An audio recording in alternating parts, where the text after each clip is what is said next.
Gwyneth Paltrow taking the stand, the Oscar-winning actress being sued by a man who says she crashed into him on a ski slope. Now she's giving her version of the events, and ABC's Zoreen Shaw has more on the testimony in the courtroom. Zoreen, good morning. Gio, this was a big moment in court yesterday for the Oscar-winning actress and wellness guru, Gwyneth Paltrow, in her own words, fiercely defending herself, and there were moments where it got heated. This morning, actress turned business entrepreneur Gwyneth Paltrow taking the stand, making her case that a ski collision that left a man severely injured in Park City, Utah 8 years ago was not her fault. I said, "You skied directly into my back," and he said, "Oh, sorry, I'm sorry." Mr. Sanderson categorically hit me on that ski slope, and that is the truth. 78-year-old Terry Sanderson is suing Paltrow for $300,000, accusing her of violently crashing into him, leaving him with 4 broken ribs, a concussion, and a brain injury. Paltrow is countersuing for $1 and attorney fees. Both claim the other was at fault. Paltrow told the jurors that she was confused when the crash happened and that she thought for a split second maybe it was a prank or even sexual assault. I was skiing and 2 skis came between my skis, forcing my legs apart, and then there was a body pressing against me. I thought, is this a practical joke? Is someone doing something perverted? The plaintiff's lawyers pressed Paltrow, who was skiing with her 2 kids, 2 stepkids, and their ski coaches, that she was distracted. Your son Moses was saying, "Mommy, mommy, watch me." That's who you were watching, right? But Sanderson's lawyers claim that after the accident, he has completely changed. At one point, his daughter Shay grew emotional. My dad used to be a really good listener, but since the accident, his brain has to work so hard at what he's going to say next. There were also fireworks. The judge had to step in multiple times, once to correct the plaintiff's lawyers after he claimed that Paltrow lied under oath. She's lied under oath a number of times, and I want to be able to show the jury that... And I want it withdrawn this moment. Do you want to rephrase that? Yes, absolutely. She has made prior inconsistent statements during her deposition.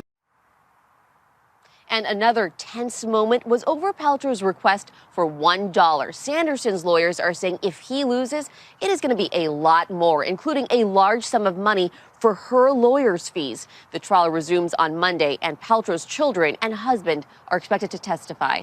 Guys. All right, Zoreen, thank you. So many watching this, and joining us now is ABC News legal contributor and managing editor of the Cochran firm, Shauna Lloyd. Shauna, thank you so much for being with us. How do you think Paltrow's testimony went on the stand?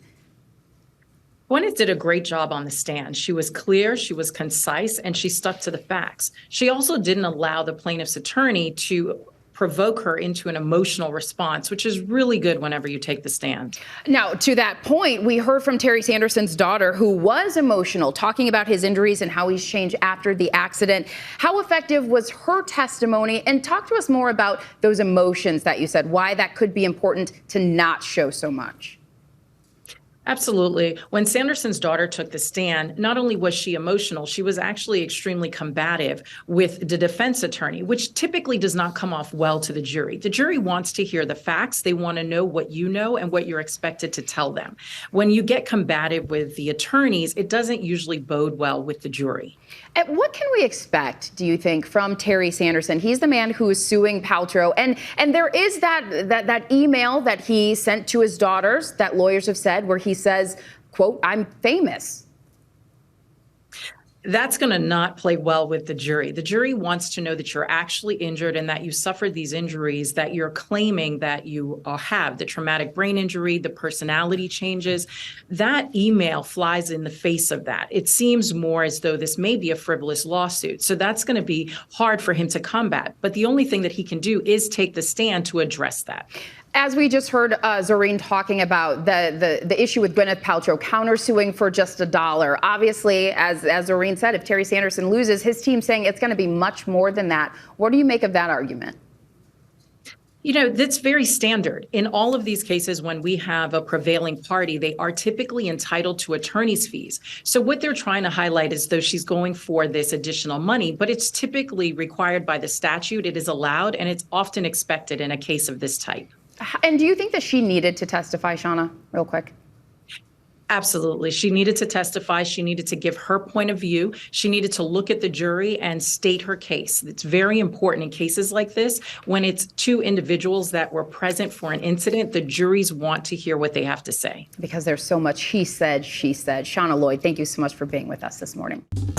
Well, hey there, GMA fans. Robin Roberts here. Thanks for checking out our YouTube channel. Lots of great stuff here. So go on, click the subscribe button right over here to get more of awesome videos and content from GMA every day, anytime. We thank you for watching, and we'll see you in the morning on GMA.